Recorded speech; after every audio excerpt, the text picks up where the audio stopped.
Hi Joel, thank you for joining me today. My name is Maria Zenit Saavedra Lopez, and I'm going to be doing the one-way interview for the performance review assignment for Business and Technical Communication 3313. So what we're going to do today is that we're going to cover 4 different questions. I'm going to dive into deeper detail for each one of them, and then at the end I'm going to do my conclusion and ask you a couple of questions that I had about the course. So going to the first question, my current point total is 78 out of 100 points. This means that if I get a perfect score on the rest of the assignments, I should finish out with 478 points out of 500, which would give me the A for the course, which is one of the goals that I had for the beginning of the semester. Going into my second question, why is my point total like this? I scored kind of low in the second quiz, and in response to that, I'm going to be updating my studying habits. So before, what I was doing is that I was doing 2 to 3 hours per week for studying, but I plan to update that to be 1 to 2 hours a day. Before, what I was also doing was that I was cramming all the material at the beginning of the week when I should have been spacing it out, and that is one of the major changes that is going to happen as I go in developing this new study habit. Additionally, my life outside of this class is that I take 4 other courses this semester. I also am a Stripes associate. I work at a gas station. And then also I'm part of the Amazon Ambassadors Program.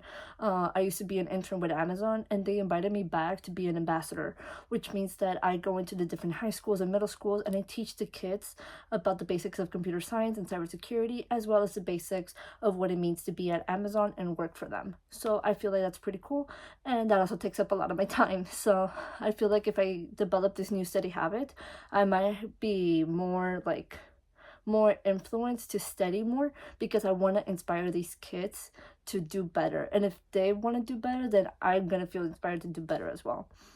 Finally, going to this last question, how does this class influence the future in the business world? And I feel like going into this question, I get a little emotional because you have really helped me, and you have no idea. This past 2 weeks we've been going into like interview types and like the business relationships and stuff like that, and all these tips that I've been gathering from this course I've been getting, and I've been using them into my internship interviews, and I've been getting responses back, and I never used to get them.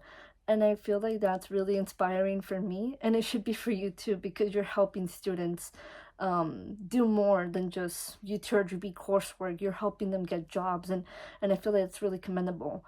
And that is going into one of the questions that I wanted to ask you. I know you used to go to UT. Did you have a course like this when you were at UT? Or did you make up the course? Did you decide to make the course on your own, based on your experiences? Did you feel like students needed to learn this kind of stuff?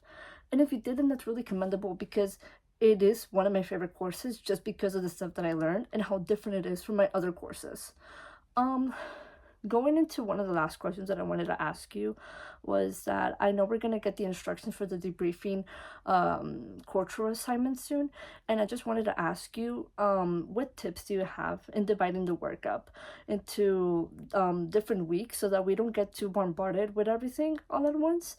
I know you've been teaching the course for a while, so I know you must have really good tips on how to get the assignment done in a timely manner. And besides that, I can't wait to hear feedback from you, and I thank you so much for your time and for being an amazing professor all this semester. Thank you so much.